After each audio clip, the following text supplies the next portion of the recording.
kemudian setelah KNIP dibentuk pada rapat PPK yang ketiga tadi dan PPK sudah dibubarkan, kemudian KNIP melakukan rapat perdana di Jakarta. Nah, rapat perdana di Jakarta ini diketuai oleh Kasman Singo di Mejo dan dihadiri oleh Presiden dan Wakil Presiden pada saat itu. Nah, pada saat itu terjadi namanya usulan-usulan di mana bahwa karena MPR dan DPR belum terbentuk pada saat itu, maka ada usulan bahwa KNIP diusulkan diberikan peran seperti halnya MPR dan DPR, yaitu peran legislatif. Nah, karena waktunya juga masih baru terbentuk pemerintahannya, maka untuk sementara tadi itu KNIP diberikan peran legislatif. Nah, kemudian pada rapat selanjutnya bahwa ada dua tokoh yang mengusulkan juga, ada dua tokoh yaitu Amir Syarifuddin dan Sultan Syahrir. Sultan Syahrir ini mengusulkan bahwa dalam kerja hariannya bahwa Komite Nasional Indonesia Pusat itu dibantu oleh sebuah badan pekerja atau pelaksana harian untuk menghadapi kondisi-kondisi genting ataupun mendesak. Nah, kemudian dari usulan ini, usulan dari kedua tokoh ini agar dibentuk BPKNIP, atau Badan Pekerja Komite Nasional Indonesia Pusat, memunculkan sebuah kebijakan dari Wakil Presiden pada saat itu, yaitu Muhammad Hatta, di mana Muhammad Hatta mengeluarkan sebuah maklumat, maklumat Wakil Presiden.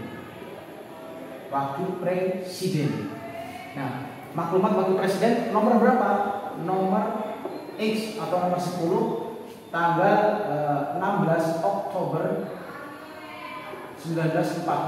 Nah, dari maklumat Wakil Presiden ini isinya bahwa secara garis besar bahwa KNIP, isinya ini isi dari maklumat ini bahwa KNIP diberikan wewenang atau peran legislatif sebelum MPR dan DPR terbentuk. Jadi di sini diberikan hak legislatif Kalau di sini berarti perannya seperti MPR dan DPR persis. Di situ kebijakan-kebijakannya itu sama dengan MPR dan DPR karena diberikan peran legislatif. Kemudian setelah itu bahwa untuk menunjang kegiatan tersebut maka BPKNIP dibantu atau dibentuk namanya BPKNIP.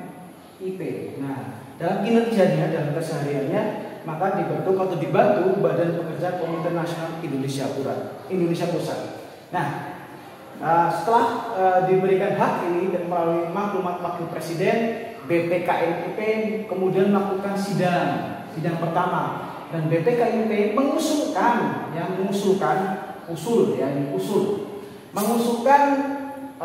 bahwa sebuah negara itu ketika menganut paham demokrasi, otomatis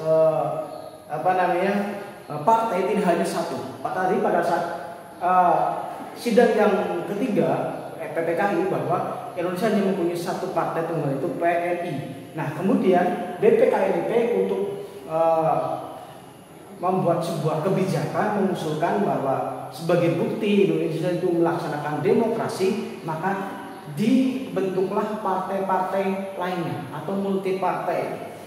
Diusulkan membentuk multipartai. Di sini multipartai. Jadi setelah kebijakan ini multipartai ini ternyata disetujui. Muncul dari usulan ini muncul namanya maklumat pemerintah. Pemerintah 3 November tahun 1945, maka secara resmi Indonesia ataupun melalui maklumat ini, silakan masyarakat untuk membentuk partai atau mendirikan partai-partai lainnya. Banyak sekali muncul partai-partai. Ada Persis, ada PI, ada Masyumi dan sebagainya. Dan sini bahkan muncul partai-partai yang berbahan sosialis. Nah, yang dipimpin oleh Amir Syarifuddin, oleh Sultan Syahrir dan sebagainya. Yang muncul di sini.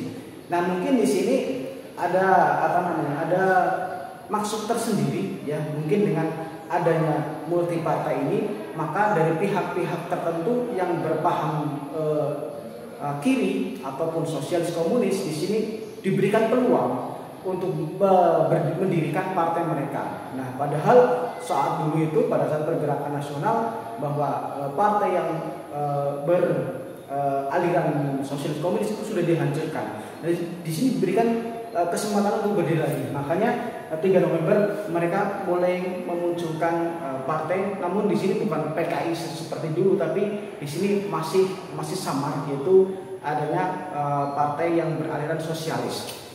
Nah, kemudian setelah didirikannya partai ini, ya BPKNIP ini mengusulkan lagi. Nah, ini banyak usulan ternyata BPKNIP mengusulkan bahwa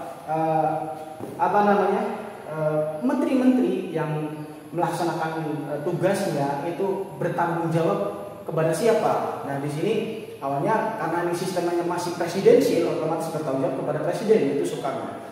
Akan tetapi di sini BPKNIP mengusulkan agar menteri itu bertanggung jawab kepada KNP saja, ya, kepada KNP, karena KNP yang memberikan kebijakan-kebijakan di pemerintahan pada saat itu. Nah, usul dari BPKNIP yang usul tadi yang tentang pergantian sistem, ya, intinya bahwa usul BPKNIP itu ingin mengubah sistem, ya, usul untuk perubahan sistem pemerintahan. Nah, ternyata usul ini disetujui. Nah, dari usulan ini muncul maklumat yang kedua, yaitu maklumat pemerintah. Nah, pemerintah tanggal 14 November 1945. Nah, melalui maklumat ini, ya, disinilah terjadi perubahan besar, di mana yang tadinya sistem Indonesia pemerintahan adalah presidensil berubah menjadi sistem parlementer. Nah, ini perubahan sistem pemerintahan dari presidensil menjadi parlementer. Nah, di sini, ya, perubahannya itu. Nah, di sini yang mungkin yang belum tahu, ya, sistem presidensil itu seperti apa sih? Nah, kalau presidensil berarti di sini kepala negara, kepala pemerintahan adalah presiden, ya, itu presidensil. Berarti kepala negara, kepala pemerintahan juga presidensil. Seperti Indonesia sekarang juga menganut sistem presidensil, sehingga menteri bertanggung jawab kepada presiden. Sedangkan parlementer sebaliknya, bahwa kepala negara tetap presiden, akan tetapi kepala pemerintahannya adalah perdana menteri. Nah, perdana menteri.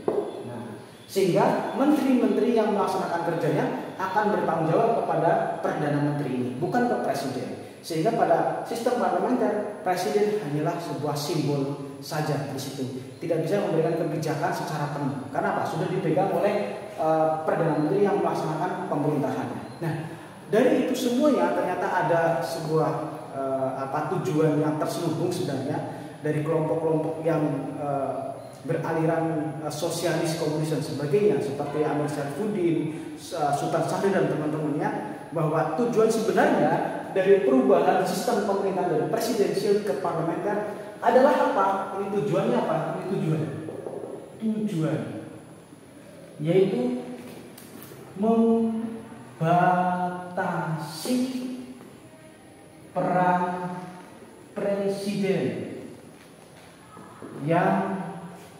terlalu banyak,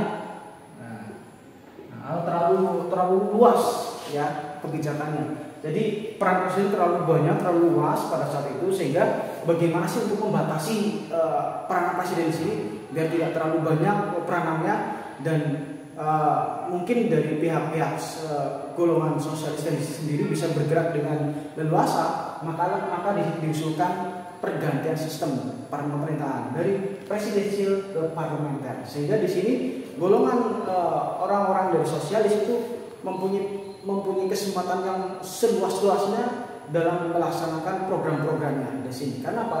Presiden sudah dibatasi peranannya. Kenapa? Sudah diambil alih oleh Perdana Menteri. Nah, itu tujuan dibalik pergantian sistem pemerintahan Indonesia yang diawali tadi dari maklumat Wakil Presiden nomor 10 atau nomor H 16 Oktober 45 yang dibentuknya BPKIMP. Akhirnya BPKIMP tersebut akhirnya membentuk sebuah sistem pemerintahan yang baru.